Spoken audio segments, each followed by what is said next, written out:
tonight's Top Gear, not one but three Mazda 323s. The latest and the winner of our Rally Quest competition. And we join the celebrations for 30 mini years. Hello and welcome to this week's Top Gear. We're going to be spending a fair bit of time this evening talking about Japanese cars and their car industry. So we're at Swindon at the site of the latest Honda transplant.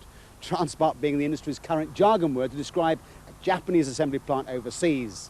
On this site, Honda have already invested about £60 million in a new engine factory. They're in the process of injecting another £300 million to build an ultra-modern car assembly plant. So by any measurement, it's a big deal. Even so, it's just a tiny fraction of the total amount invested over the past 10 years overseas by the Japanese car industry in the UK and the USA particularly, and now just about 1 in 4 cars built anywhere in the world carries a Japanese badge. We're going to start this evening with a road test on one of the latest of them, the new Honda Accord, launched in Frankfurt. Many people thought it was far too conservative. Chris Goffey's been driving it. Although almost every part of the latest Honda Accord is new, the car seems very much like an enlarged version of the old model. Wheelbase goes up by 5 inches and height by 1.5 inches. Also inflated is the price. Honda seem to be capitalising on their reputation for quality, reliability and design, with a definite move upmarket for what was their Sierra rival.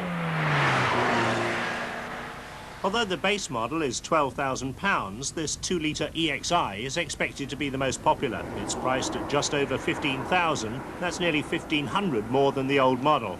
But it's still a bargain compared with the £19,000 top-of-the-range model with 4-wheel steering.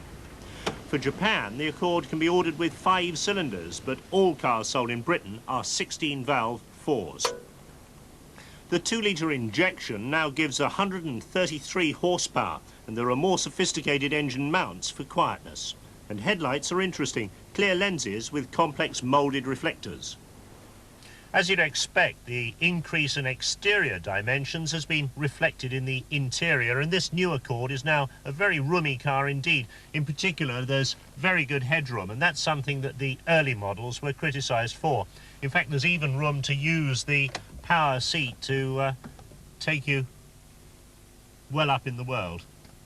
Rear passengers get lots of legroom. The whole cabin gives a feeling of quietness and solidity.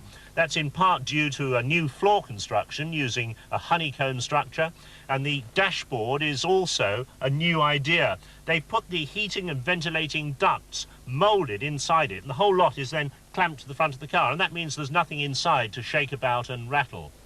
Very high level of standard equipment. You get cruise control, you get air conditioning, you get anti-lock brakes, very nice stereo radio, electric windows as you'd expect, and electrically controlled and heated door mirrors. However, the legendary quality control isn't infallible. In this Japanese-built car, we found one tiny area of poor paint finish, already going rusty. Despite that, the new car is most impressive. Handling is tidy, but more noticeable is the improvement in the ride, which could be rather coarse on the old car.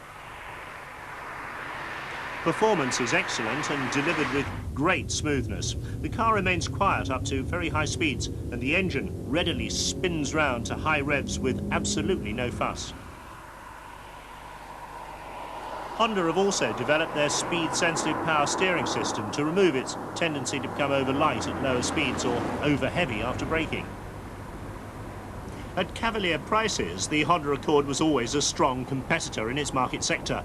But is it up to competing with cars like BMW's 520i? Well, one Honda dealer we spoke to maintains that the people who bought their first Accord 5 years ago are now that much better off, and he thinks they'll stick to the car they value so much.